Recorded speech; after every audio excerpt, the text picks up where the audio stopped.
Moelen met Pelt, goedemiddag, de Zendvoer weer. Verkallen u met een mens en een bassist. En bassisten, dat zijn hele bescheiden, ruige lui. Dus verzinnen ze benieuwd of we hem een kwartier aan het kallen krijgen. Volgens mij gaat dat wel lukken. Van harte welkom, Jo Jansen. Dag Frits. Ziek dat ze met me gaan kallen. Verzetten ons erbij. Wat wil ze drinken? Een glaas wasser. Voor de rupsje of voor de Voor de lepsje? rupsje, ja. Voor de rupsje. Hoe is dan vandaag? Moelen met Pelt.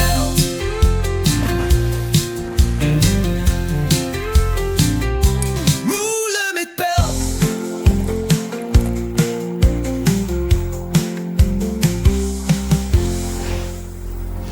Jo Jansen, daar zitten we. Fijn dat ze met wil doen in ons programmaatje.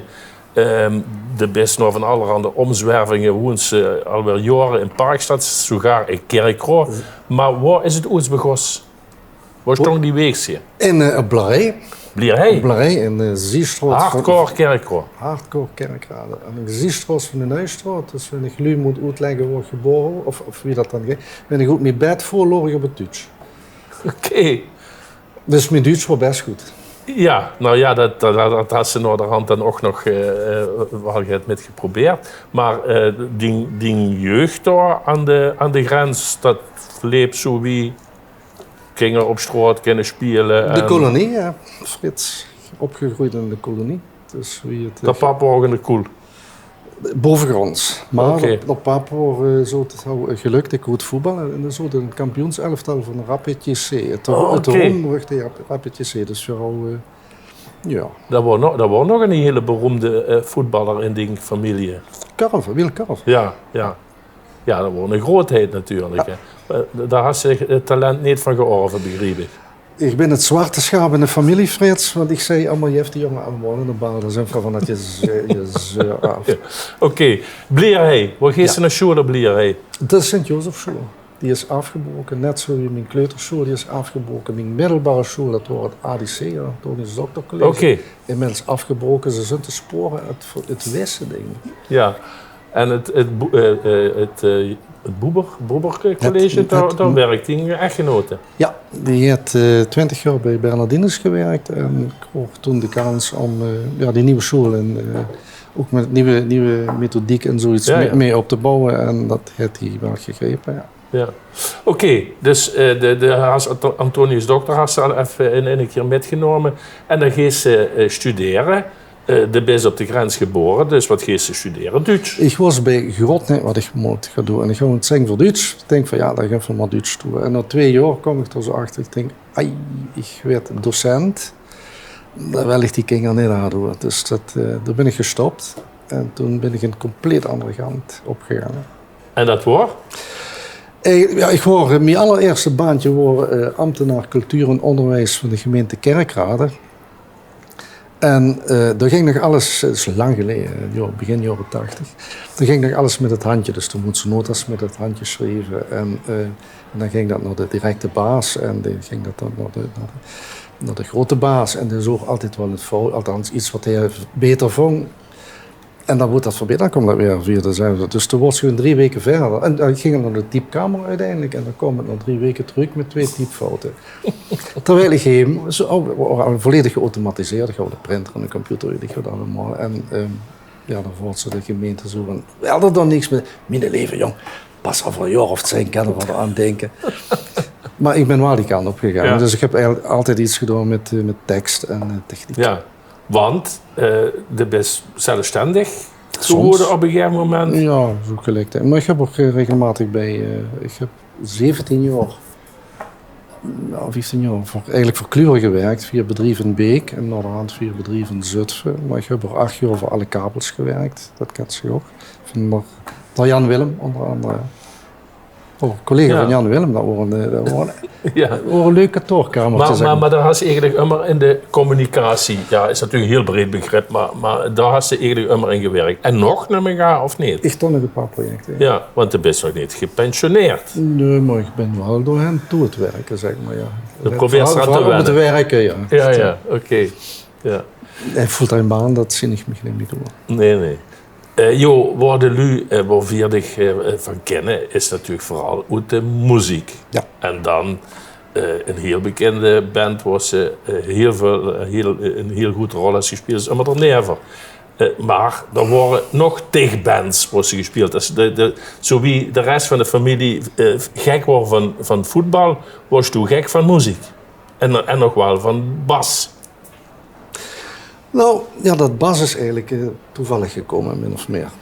Maar eigenlijk moet ze meer muziek. Ik vind het leuk om met Luus samen muziek te maken. En dat is ook meteen toen de reden geweest om na 34 jaar allemaal even te stoppen. Omdat ja, het was eigenlijk alleen maar groot, alleen maar finales. En ik wil terug naar dat kleinschalige. En dat hebben we gedaan. Ja, maar als ze een greep moest doen van hoeveel bands ze in gespeeld had? Wat? 50. 50? Oké. Want die speelt nu bijvoorbeeld ook in de nog bestaande band met Paul Welen, Oud-Schottel. Oud-Schotteldum, dat is wat ik net zeg, dat is kleinschalig. Allemaal voor bejaarden toe, voor spelen live in de Friete Boot met de enige regelmaat. Dat is dol komisch. Ja, dat was met allemaal neven allemaal niet te realiseren. Nee. En ik heb sinds kort hebben ze me gestrikt voor een Nederlandstalige band. Dat was wel erg funny wie dat ging. Rico, de zanger, die belde me op de woensdag op. Zo, joh, wat is er zo op woensdagavond? Ik zei, joh, op, kijk, welke band is het? Dus, dat is eigenlijk net iets wat ik leuk vind, omdat ik toen vaker heb geholpen. Dan vergunt gewoon 3 nummers repeteren en dan zijn leuke muzikanten, leuke club. Dus. Ja. Nu zijn ik in een nederpopband. Dat heb ik ook nog net in de verzameling. Dat is nog net in de collectie. Nee. Hey, want dat wordt dus heel erg veel optreden, heel erg veel proeven. Was je wel eens nog af en toe? Nee. Dat was een van de 2 andere redenen om het minder te kunnen doen. Ja, een beetje gaasdruk te nemen. Ja. Want Wend van Noor, inderdaad, dat Immer der Never terugkomt, dat was natuurlijk, is dat een flinke periode lang heel populair geweest. Vooral in de Vastelovestijd. Ja, kent ze door? Beschrijft dat eens, wie dat gegruid is? Want er wordt goed nellen wie er begost en op je sputje pas een dekkeltje, maar dat wordt overal 4 jaar bezig of zoiets. Dus. Ja, maar ik sta met, dan worden er echt nog tieners, hè? Ja, sneuzelen hoor. Ja. Dat is begonnen, we woonden met 3 maanden, Nico Ploem was de huurbaas. En dat gitarist en de oorspronkelijke accordeonist, en ik zette gek, huurde bij Nico. Dus op een gegeven moment hoorde ik wat muziek horen. Ik zat op de 3e verdieping. En dan Johan Handels, de oorspronkelijke accordeonist. En Bert Meijers, de oorspronkelijke gitarist. Ik kan ons wat ze huren doen. Ja, wel eens wat met dialectmuziek weer doen. Ik zei, dat is leuk. Dus eigenlijk zijn die 2 allemaal even begonnen. En ik ben 10 minuten later, zeg maar, een kwartiermachine. Ja. En toen kwam Mark erbij en toen Joost. Dus, met alle gevolgen van dien. Want alle grote podia van het Limburgse land hadden gezien toen. Ja. Leuk, Immer. Nee. Nee, natuurlijk niet. Het is nog genoeg stressmomenten, want er zit tenminste zeker wie wel heel veel het spelen waren, dan zit ze constant op elkaar slip. En verwoorden op een gegeven moment, we zijn gewoon alle 5 totaal verschillend. Joost en ik zijn compleet verschillend, Mark en ik zijn compleet verschillend, Mark en Joost zijn compleet verschillend. Dus dat was niet allemaal leuk, maar meestal wel. Ja. En succes vergoedt dat natuurlijk veel. Hè. Maar ik ga nog wel eens in een oud interview huren vertellen. Wat het leuke is natuurlijk van de act Immer der Never, is dat het immer live wordt. Ja. En dat er daardoor ook immer geïmproviseerd kon worden. Ja, maar dan toch op het laatste wordt het veel minder. Want dan verwaart toch iedereen, dan houdt ze die hits. Dan verwaart toch iedereen dat dit nummer moet ze doen, dat nummer moet ze doen. En dan moet ze ook nog knallen. En doe als bassist, we houden het juist al eens een keer aan, bassisten, dat zijn over het algemeen niet de lui die het hoogste woord aan. Doe zit natuurlijk, je hing er 2 van die druktemakers. Ja, maar ik heb wel heel veel van de nummers geschreven. Dus tante Annie is de tante van mijn vrouw. Oké. Die kunt trouwens niet door binnenkomen uit Rotterdam, maar dat is een andere... maar dat komt slecht goed. Nee, die wonen daar binnenkomen, maar zo komen we tot. Ja. Ja. Maar goed, op een gegeven moment nog de 26 afscheidsconcerten en dan de definitieve afscheidsconcerten. Wat wordt het nou? Is dat weer 2 jaar geleden, denk ik, in Kerkrade. Dat wordt dan ook voor dich de endgültige Schluss, zal ik maar zeggen. Ja, dat wordt voor te vuren aan. Maar op een gegeven moment kom ik nog 2 keer met de club knallen. En ja, ik denk van ja, dat is wel heel erg leuk. Ja. En dan gaan ze hier natuurlijk weer terug met de musical. Maar daar heb ik niks meer aan doen. Madame Cour Musical is allemaal niet aan jou besteed. Nee. Jo, even, ja, we zitten toch in de muziek. Daar has ze natuurlijk die vorige keer kenbaar gemaakt. Heel veel muzikale dingen die ze natuurlijk zouden willen huren. Maar de best wel een enorme fan van Ton Engels. En Ja. die ken ik ook al vanuit de jaren 80. Toen ben ik een keer in Nijmegen, begin jaren 90, ja nee toch jaren 80, tegengekomen met zijn band Blowbeat. Dat is me ter mond dus opgevallen. Ik dacht, oh wow. Dus die hebben we ook naar Kerkrade gehaald, naar de Kozenkor, naar Rombrugte in der tijd. En ik ben hem allemaal zo blijven volgen. Oké. We gaan luisteren naar Ton Engels, Kalterplat. Hij vertelde van zijn werk in het westen. Schoen verhalen, wie stiep in de nacht. Niks mis met beren gezellig, maar ik weet nog dat ik dacht. Kalterplat. We zien een jonge Rijn en die bestaat dus wat.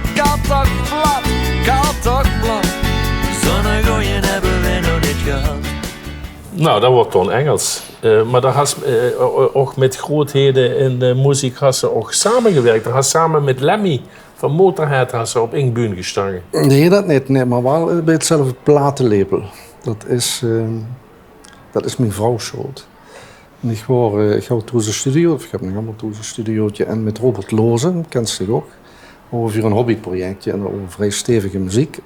En mijn vrouw was zoiets van, jezus joh, dat klinkt zo goed, stuur dat toch eens op. Dus opgestuurd. En toen kreeg op dezelfde dag een aanbod uit Japan en eentje uit Hamburg. Zo'n samen een plaat maken, of met ons een plaat maken. Dus ik heb Robert gebeld, ze luisteren, is het geval wel ze naar Japan of naar Hamburg? Ja, dan maar Hamburg. Dus toen heb ik voor die maatschappij gebeld, ze luisteren, we hadden een klein probleem, we hebben geen band, we zijn maar met z'n tweeën, ja, dat is geen probleem. Dus via naar Hamburg en daar komt voor dus midden in de metal of de hardrock scene, iets uit bekijks. En we zaten in de zwembroek, echt in de zwembroek. Lemmy, Motorhead en dat is een fantastisch verhaal. En de gitarist is nu vorige week gestorven, Phil Campbell, die kwam, ja, we zaten allemaal op, we geen lang haar meer en geen tattoos en helemaal niks. Dus je kunt die ruimte binnengelopen met een fles wien. En ik keek dus zo aan en hij zei van, are you the band or the male strippers? Dat vergeet ik nooit meer. Dus ja, dat hebben we ook een tijdje lang gedaan. Er zaten nog meer op seksen. De liefhebbers zullen dat die waarschijnlijk net. Misschien gaat ook liefhebber. Van allerhande avonturen in Sterk verhaal, ja. de muzika. Maar een ding wat we beslissen morgen vergeten, dat is een ganse angerzie van Jo Jans. Dat is dat ze al die jaren vrijmetselaar is. Nee, niet al die jaren. Ik ben met 50 ook zoiets van, ja, misschien moet ik toch maar wat gaan verdiepen in waartoe zijn wij op aarde en weet ik wat allemaal. En in die tijd heb ik met een collega ook heel veel gesprekken erover in de pauze en zoiets. En die zei van, ik ga niet voor die. Nou, dan komen we dan, ja, zegt ik ben vrijmetselaar. En ben ik zo'n huur, wie veel met een e-kallen. Dus toen ben ik eens naar een van de ja, het is geen open dag, maar kunnen naar de avonden weer wil ze vertellen wat er wordt. Ja, dat is inderdaad wat. En toen 2 jaar later, of 1,5 jaar later, ben ik als leerling vrijmetselaar aangenomen. Dat is ingewijd, moet ik zeggen. Het is een inwijdingsgenootschap. In een loge, hier staat, hè? In Heerlen. Loge La Complaisance. Is er Hand van der Meer in Parkstad of is Nee. dat... Nee, in Heerlen is de we hebben enige? er 2 in Maastricht, eentje in Sittard, eentje in Roermond. Venlo, weet ik even niet, volgens mij waar, maar nee, volgens mij niet. En eentje in Heerlen, in de Roes, 1 keer per maand komen we Oké. in de Roes. Ja, leg ons eens uit. Wat moet er voor ons door aan de vuur stellen, vrijmetselarij? Ja, wat sowieso erg grappig is mensen dus op internet gaan zoeken wat de vrijmetselarij is, dan kunnen ze de meest idiote dingen. Dus voor offeren babytjes, onder andere. En is het allemaal niet. In Heerlen is het zo dat we 1 keer per maand bij elkaar komen. En eigenlijk is het een soort... eigenlijk een soort toneelstukje, wat iedere keer wordt opgevoerd, waardoor ze dus zichzelf leert kennen, maar ook de verhouding met anderen wie je bent. En ze een andere opvatting hebben van anderen, wie ze door elkaar omgeven. En we vertellen niet wat we doen precies, omdat het, wat ik net al zeg, is een inwijdingsgenootschap. Dus als je van z'n vuur al weet wat je over kunt, is de verrassing weg en ook het effect. Maar het is dus niet zo dat vrijmetselarij zich op één bepaald thema beperkt. Het is heel breed. Eigenlijk alles wat ons als lu bezig kan houden, problemen waar we met worstelen, de wereld, het klimaat, de kriegen. Nee, dat niet. Het is toch meer van een soort persoonlijke ontwikkeling binnen een groep.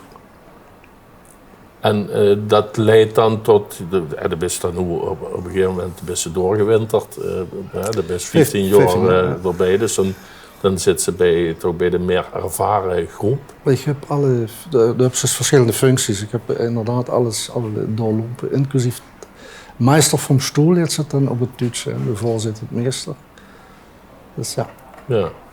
Ja. En daar groeit ze wel van, moet ik zeggen. Zeer interessant, maar het blijft natuurlijk een beetje ongrijpbaar voor de luisteraar en de kijker. Ja, want ik ken iedereen uitnodigen. De kind er niet te veel over kwijt. Nee. Maar wanneer ik dan even nog misschien even kwantitatief van wie voor u zit er in zo'n loge heen Heerlen bijvoorbeeld in Parkstad? Met iets meer dan 50. Oké. Waarvan sticht er een aantal cats. Ja, dat geloof ik. Ik ben wel eens dekkerlu tegengekomen die dat me dat verteld had. Maar bedankt zich ook wel eens in en zegt van nou, ik ben het mooi.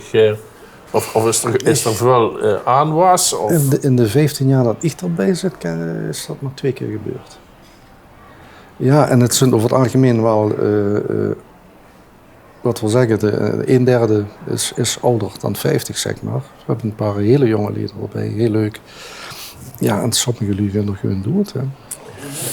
Nou joh, het elske om af te sluiten en van dit een stichtelijke boodschap voor de kijkers thuis. Ja, en dat heeft te maken met dat liedje van Ton Engels. Blief plat kallen. Een hele goeie.